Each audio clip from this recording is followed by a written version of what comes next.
बिस्मिल्लाहिर्रहमानिर्रहीम। दोस्तों, पूरे मुल्क में पिछले कुछ दिनों से ज्वाइंट पार्लियामेंट्री कमेटी को मुसलमान ईमेल कर रहे थे। अब आप हैरान हो जाएंगे कि सिर्फ 84 lakh email joint parliamentary committee को पहुंचे, ऐसा वो बता रहे हैं। All India Muslim personal law board खुद कह रहा है कि कम से कम 6 करोड़ से ज्यादा ईमेल ज्वाइंट पार्लियामेंट्री कमेटी को भेजे गए। मगर इतना बड़ा डिफरेंस, इतना बड़ा फर्क कैसे हो गया, ये अब समझ में आया जब अमित शाह का बयान आया। देखो दोस्तों, ईमेल भेजो, ये भेजो, ये सब चीजें प्रोसेस ठीक है, लेकिन वो बोलते हैं ना, किसी ने ठान लिया भाई सरकार ने मुझे ऐसा करना ही है, तो कोई कुछ करने को तैयार नहीं है। हमारी सेकुलर पार्टियां कुछ करने को तैयार नहीं है, और हम भी जो है तो ईमेल भेजने की लाइन में बहुत जोरों शोरों से लगे हुए थे। क्या सिर्फ ईमेल भेजना ही मुसलमानों का यहाँ पर काम रह गया है? क्या वक्फ की प्रॉपर्टी ही काम है? कितने सुलगते मसाइल, हमारे कितने सुलगते मसाइल है, ये कब हल होगी?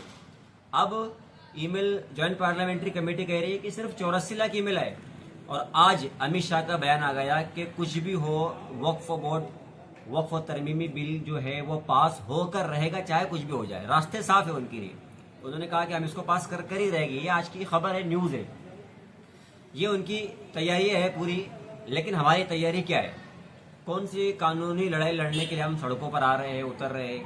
तो दोस्तों, औकाफ की जो प्रॉपर्टी है, ये तो मुसलमानों की प्रॉपर्टी है, जो ये हमसे भीख मांगने की कोशिश कर रहे हैं, खैरात हमसे मांग रहे हैं। और ऐसी भी जो हमारा मुल्क को जो चल रहा है ना, इसमें कितनी ज्यादा भीख जो है तो वक्फ की प्रॉपर्टी से इन लोगों को मिल रही है।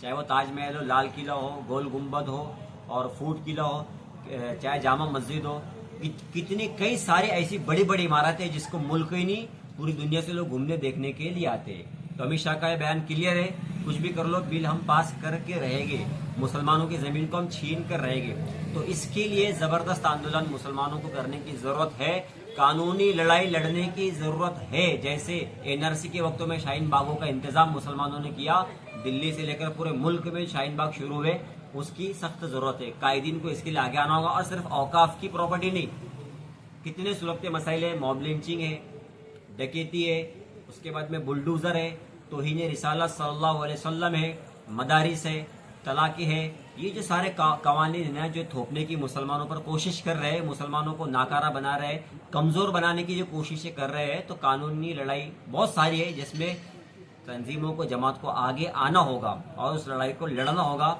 और बताना होगा कि मुसलमानों के हुकूक तुमको देना ही होगा। अगर हुकूक नहीं देते तो मुसलमानों को फिर हुकूक छीनना भी आते हैं।